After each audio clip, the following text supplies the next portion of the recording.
I have with me the Smackdown mascot, James Ellsworth.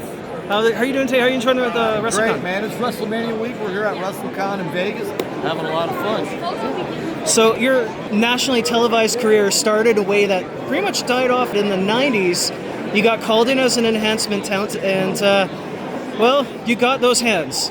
But if I remember correctly, any man with two hands has a fighting chance. Right. What do you recall about, like, did you just show up with your bags and tell somebody, hey, I'm a wrestler, like the Just Incredible tactic? So, when you get, it's called being an extra. It's like being an extra in a movie. They book extras in every town they go to, like indie wrestlers to do matches or be security guards, or to be, they might need like a doctor, like somebody in the role of a doctor or whatever. Yeah.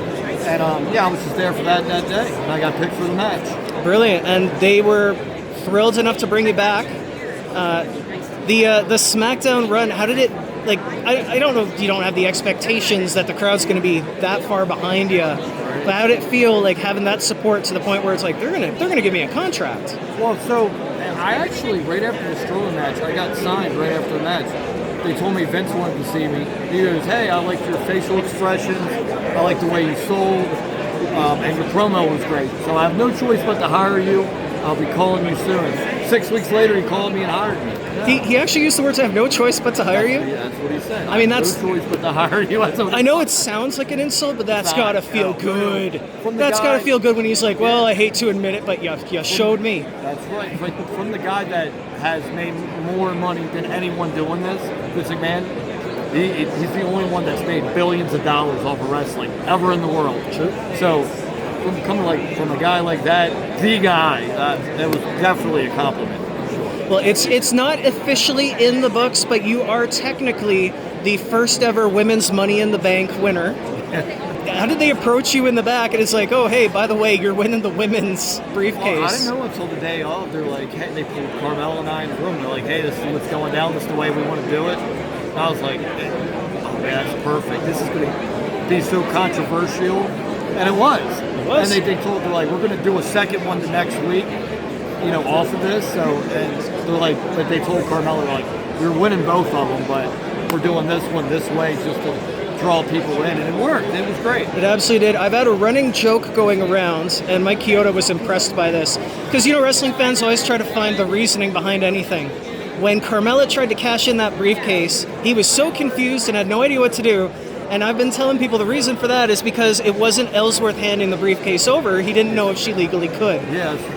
That's great. I've never heard that one. That's very, very good. Yeah, I don't think they told him she was cashing in or something. That's why he's like, wait, are we really doing it? But that would have been a great reason. Now, they did kind of rush you off of the screen when they were done with you. Like,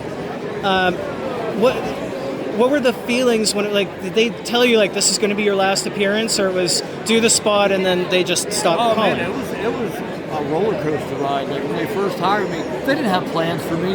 Vince just liked me, and they just hired me. I wasn't written in, like for months or anything. I didn't go through NXT, you know what I mean? They have time and money invested in the people that do go through NXT, and I did. So I was always on the chopping block. I'm not their guy, and it makes you work harder because you want to keep your spot. Oh, of course, and my spot's very different. It's not a regular spot. It's either A, they're going to use me, or B, they're not. It's not like, oh, we're going to keep them around if we don't have nothing for them, and because it's a different thing. Yeah, a James Ellsworth kind of character.